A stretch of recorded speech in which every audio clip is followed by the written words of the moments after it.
അസ്സലാമലൈക്കും, welcome back. നിങ്ങൾ ആരും ഇതുവരെ ട്രൈ ചെയ്ത് നോക്കിയിട്ടില്ലാത്ത ഒരു കിഡ് റെസിപ്പി ആയിട്ടാണ് വന്നിട്ടുള്ളത്. തികച്ചും വ്യത്യസ്തമായിട്ടുള്ള ഒരു റെസിപ്പിയാണ് ഇത്. നല്ല ടേസ്റ്റിയാണ്. അപ്പോൾ ഇത് ഉണ്ടാക്കുന്നത് എങ്ങനെയെന്ന് കണ്ടു നോക്കാം. കണ്ടിരിക്കുമ്പോൾ ഇഷ്ടമാണെങ്കിൽ ലൈക്ക് ചെയ്യാനും സബ്സ്ക്രൈബ് ചെയ്യാനും കമൻറ്റ് ചെയ്യാനും മറക്കേണ്ട. അപ്പോൾ ഇതിന് വേണ്ടിയിട്ട് ഞാനിതാ ഒരു ഉരുളക്കിഴങ്ങ് ഗ്രേറ്റ് ചെയ്ത് എടുത്തിട്ടുണ്ട്.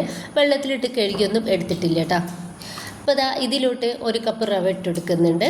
ഒപ്പം തന്നെ ഇതിലോട്ട് ഒരു കപ്പ് ഗോതമ്പ് പൊടി കൂടി ചേർത്തെടുക്കുന്നുണ്ട്. ഇപ്പോൾ ഇതെല്ലാം കൂടി നമുക്ക് കൈവച്ചിട്ട് നന്നായിട്ടൊന്ന് മിക്സ് ആക്കി കൊടുക്കാം.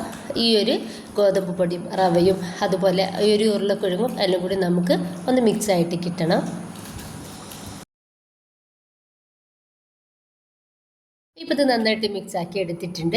ഇതിലോട്ട് ആവശ്യത്തിനുള്ള ഉപ്പും 1/2 ടീസ്പൂൺ മഞ്ഞൾപ്പൊടി, അതുപോലെ തന്നെ 1 ടീസ്പൂൺ മുളക് പൊടി, 1 ടീസ്പൂൺ ചിക്കൻ മസാലയും ഇട്ടെടുത്തിട്ടുണ്ട്. ഇതിലോട്ട് 1 ടീസ്പൂൺ വെളുത്ത എള്ള് ചേർക്കുന്നുണ്ട്. ഇനി ഇതിലേക്ക് ഇതാ 1 ടീസ്പൂണ് ഇഞ്ചി ഒന്ന് ഗ്രേറ്റ് ചെയ്ത് എടുത്തിട്ടുള്ളത് അതുകൂടി ചേർത്ത് കൊടുത്തിട്ടുണ്ട്. കുറച്ച് മല്ലിയുടെ ഇലയും അതുപോലെ തന്നെ പച്ചമുളക് ചെറുതായിട്ട് അരിഞ്ഞത് കൂടി ചേർത്തിട്ടുണ്ട്. ഇനിയിപ്പോൾ ഇത് നന്നായിട്ട് ഒന്ന് മിക്സ് ആക്കി എടുക്കാം.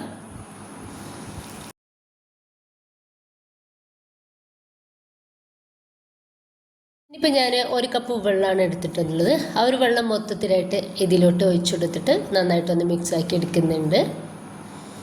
നമുക്ക് ഈ ഒരു വെള്ളം പോരട്ടെ ഇതിലോട്ട്, പക്ഷെ അത് തോനായിട്ട് ഒന്നിച്ച് ഒഴിച്ചെടുക്കരുത്. കുറേശ്ശായിട്ട് ഒഴിച്ചെടുത്തിട്ട് ഒന്ന് മിക്സ് ആക്കി എടുക്കുക. വീണ്ടും 1 കപ്പ് വെള്ളം എടുത്തിട്ട് അതിന് ഒരു അര ഭാഗത്തോളം വെള്ളം ഒഴിച്ചെടുത്തിട്ടുണ്ടായിരുന്നു. വീണ്ടും നന്നായിട്ടൊന്ന് മിക്സ് ആക്കി കൊടുക്കുക. എനിക്കിതിലോട്ട് ആയിട്ടുള്ള വെള്ളം എന്ന് പറയുന്നത് മൊത്തത്തിൽ 2.5 കപ്പ് വെള്ളമാണ് കേട്ടോ. അപ്പോൾ അതാ ഈ ഒരു തിക്നെസ്സിനാണ് നമുക്കിത് വേണ്ടത്. നിങ്ങൾ ഇങ്ങനെ ആവുന്നത് വരെ വെള്ളം ഒഴിച്ചിട്ടൊന്ന് റെഡിയാക്കി എടുത്താൽ മതി. ഇനിയിപ്പോൾ ഞാൻ ഒരു പാന് ചൂടാക്കാൻ വേണ്ടിയിട്ട് അടുപ്പത്ത് വെച്ചിട്ടുണ്ട്. അതിലേക്ക് കുറച്ച് വെളിച്ചെണ്ണ ഒഴിച്ചെടുക്കുന്നുണ്ട്. 1 ടീസ്പൂൺ കടുക് ഇട്ടെടുത്തിട്ടുണ്ട്.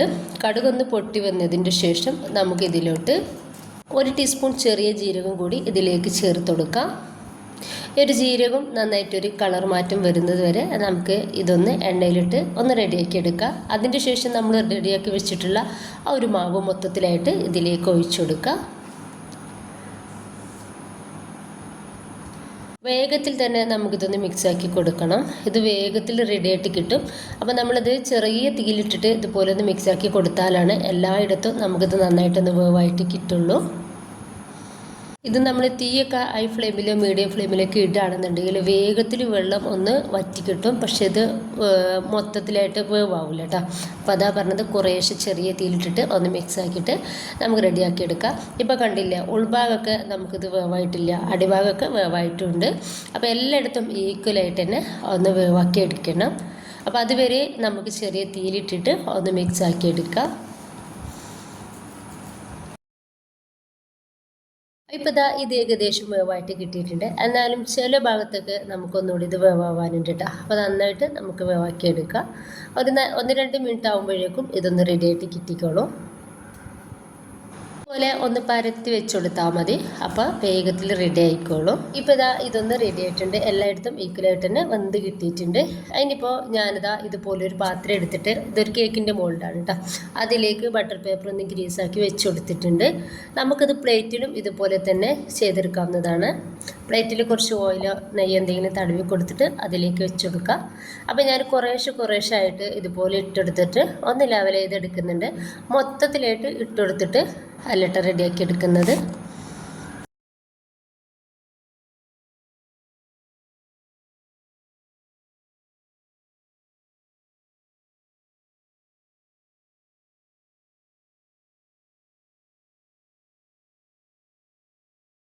ഇപ്പോൾ ഇതാ നന്നായിട്ട് പ്രസ് ചെയ്തിട്ട് ഒന്ന് റെഡിയാക്കി എടുത്തിട്ടുണ്ട്. അപ്പോൾ നല്ല ചൂടുണ്ട് കേട്ടോ ഇത്. ഇപ്പോൾ ചൂടോട് തന്നെ ഞാൻ ഇതൊന്ന് കട്ട് ചെയ്യുന്നുണ്ട്. അപ്പോൾ ആകുമ്പോൾ നമുക്കിത് എടുക്കാനാണെന്നുണ്ടെങ്കിൽ ഭയങ്കര ഈസി ആയിരിക്കും.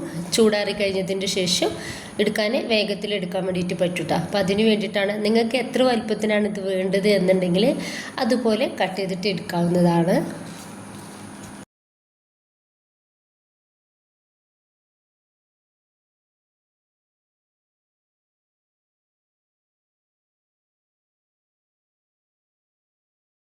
ഞാൻ ഈ ഒരു രീതിയിലാണ് ഒന്ന് കട്ട് ചെയ്ത് എടുത്തിട്ടുള്ളത്. അപ്പോൾ ഇതൊന്ന് ചൂടാറാൻ വേണ്ടിയിട്ട് മാറ്റി വെക്കുന്നുണ്ട്. ഇത് നന്നായിട്ട് ചൂടാറിയിട്ടുണ്ട് കേട്ടോ. ഇനിയിപ്പോൾ ഞാൻ ഇത് സൈഡിൽ നിന്നൊക്കെ ഒന്ന് വിടിവിച്ചിട്ട് ഈ ഒരു പാത്രത്തിൽ നിന്ന് ഒന്ന് എടുത്ത് മാറ്റുന്നുണ്ട്. ഒരു ബുദ്ധിമുട്ടും കൂടാതെ തന്നെ നമുക്കിത് വേഗത്തിൽ എടുക്കാൻ വേണ്ടിയിട്ട് പറ്റും. അപ്പോൾ ഇതുപോലൊന്ന് ഞാൻ എടുത്തിട്ടുണ്ട്. ബാക്കി ഇതുപോലൊന്ന് എടുത്ത് മാറ്റുന്നുണ്ട്. നമ്മൾ അടിയിൽ ബട്ടർ പേപ്പർ വിരിച്ചിട്ടുണ്ടല്ലോ, അതൊന്ന് ഒഴിവാക്കാൻ വേണ്ടിയിട്ട് മറക്കരുത് കേട്ടോ.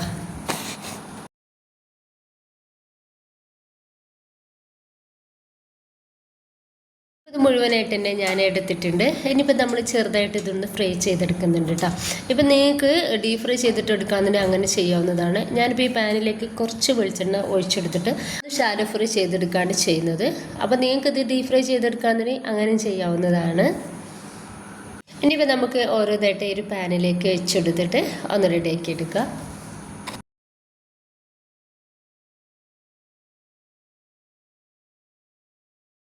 ഇനിയിപ്പോൾ നമുക്കിത് തിരിച്ച് മറിച്ച് ഇട്ട് കൊടുത്തിട്ട് ഒന്ന് റെഡിയാക്കി എടുക്കുക. സൈഡൊക്കെ നമുക്ക് ഇതുപോലെ തന്നെ റെഡിയാക്കി എടുക്കണം കേട്ടോ. സൈഡിലൊക്കെ നമ്മളിങ്ങനെ കുത്തനെ വെച്ച് കൊടുത്തിട്ട് ഒന്ന് റെഡിയാക്കി എടുത്താൽ മതി.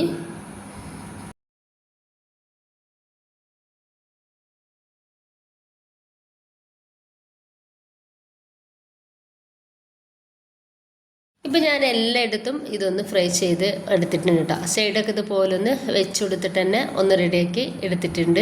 അതൊന്ന് റെഡി ആയിട്ടുണ്ട്. ഇനിയിപ്പോൾ നമുക്കിത് പാനിൽ നിന്നും എടുത്ത് മാറ്റാം.